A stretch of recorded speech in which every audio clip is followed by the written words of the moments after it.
அன்புக்குரியவர்களே, இன்னைக்கு பாஸ்கா காலத்துல 3வது வாரத்தின் வியாழக்கிழமையில நாம இன்னைக்கு இருக்கிறோம். இன்னைக்கு நமக்கு சிந்திப்பதற்காக கொடுக்கப்பட்ட நற்செய்தி வாசகம் என்னன்னா, யோவான் நற்செய்தி 6ஆம் அதிகாரம் 44 51 வரை உள்ள இறைவசனங்கள். இது விசுவாசத்தை அடிப்படையாக கொண்டு நமக்கு ஒரு செய்தியை தருகிறது. இந்த விசுவாசம் என்பது நாம தேடக்கூடியது கிடையாது, நம்முடைய சொந்த முயற்சியால் நமக்கு கிடைப்பது கிடையாது. இது கடவுளுடைய முன்னெடுப்பு. நாம் தேடுவதற்கு முன்பாகவே கடவுள் நம்மை தேடுகிறார். ஏன்னா கடவுள் தன்னையே ஒரு குழந்தையின் வடிவத்தில் இந்த உலகத்திற்கு கொடுத்து தன்னுடைய உடலை இந்த உலகத்தில் நீங்காத வரமாக நமக்கு கொடுத்து விட்டு சென்றிருக்கிறார். இந்த ஆண்டவருடைய திரு உணவு என்பது, நற்கருணை என்பது சாதாரண விஷயம் கிடையாது. இது ஒரு விசுவாசத்தின் மறைபொருள். ஏன்னா அந்த நற்கருணையில ஆண்டவர் உயிரோடு இருக்கிறார், ஆண்டவருடைய இரக்கம் இருக்கிறது, ஆண்டவருடைய அன்பு இருக்கிறது, ஆண்டவருடைய உறவு அங்கே வெளிப்படுகிறது.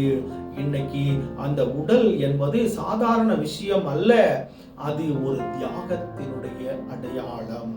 கடவுள் தன்னையே ஒரு தியாகத்தின் அடையாளமாக இந்த உலகத்திற்கு கொடுத்து நாம எல்லோரும் அவரோடு கூடவே இருக்கணும்னு நினைக்கிறார். அப்போ கடவுள் நம்ம எல்லாரும் அவர் கூட இருக்கிறான்னு நினைக்கிறோம். நாம கடவுள் கூட இருக்கிறோம்னு என்னைக்காவது நினைச்சிருக்கிறோமா? அன்புக்குரியவர்களே, இன்னைக்கு நீங்க நினைக்கணும். ஏன்னா கடவுள் நம்மை பற்றி அதிகமாக கவலைப்பட்டு கொண்டிருக்கிறார். என் மகனை, என் மகளை நான் எவ்வளவோ அழகா படைச்சேன், ஒரு விசுவாசத்தோடு நான் படைச்சேனே, ஒரு எதிர்பார்ப்போடு படைச்சேனே, இன்னைக்கு என்னை விட்டு இந்த உலக காரியங்களிலே போய்கொண்டிருக்கிறாளே, என்னைக்குதான் என்னை தேடி வருவாங்களோ அப்படின்னு ஒரு ஏக்கத்தோடு இருக்கிறார். இது கடவுள் நம்மீது வைத்திருக்கின்ற ஒரு விசுவாசம், ஒரு எதிர்பார்ப்பு. அந்த எதிர்பார்ப்பை நாம பூர்த்தி செய்கின்ற பொழுதுதான் நாம எல்லோரும் கடவுளுடைய பிள்ளையாக மாறுகிறோம். அன்புக்குரியவர்களே, இன்னைக்கு கடவுள் தன்னை அவர் நற்கருணையின் வடிவிலே வெளிப்படுத்துகிறார். அந்த நற்கருணையில் இருக்கின்ற ஆண்டவர் உண்மையான ஆண்டவர். நீங்க நம்புனீங்கன்னா நீங்கள் சென்று கொண்டிருக்கின்ற தவறான பாதையிலிருந்து இன்னைக்கு நீங்கள் விடுபட வேண்டும்.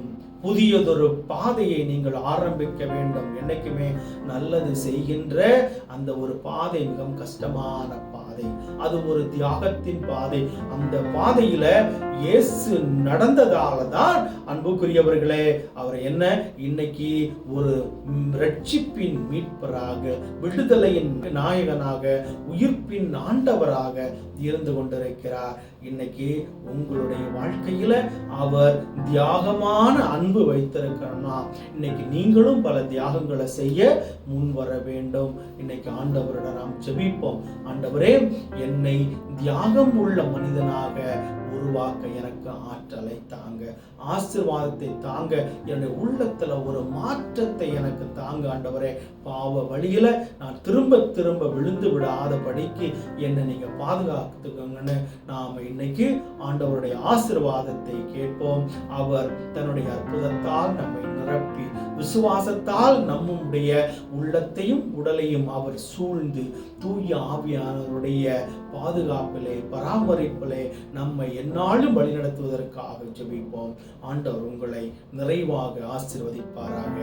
ஆமென். அன்புக்குரியவர்களே, இந்த காணொளி உங்களுக்கு பிடித்திருந்ததென்றால் தமிழ் பைபிள் டிவி சேனலை நீங்கள் சப்ஸ்கிரைப் செய்து உங்களுடைய பேர் ஆதரவை எங்களுக்கு கொடுக்குமாறு கேட்டுக்கொள்கிறேன்.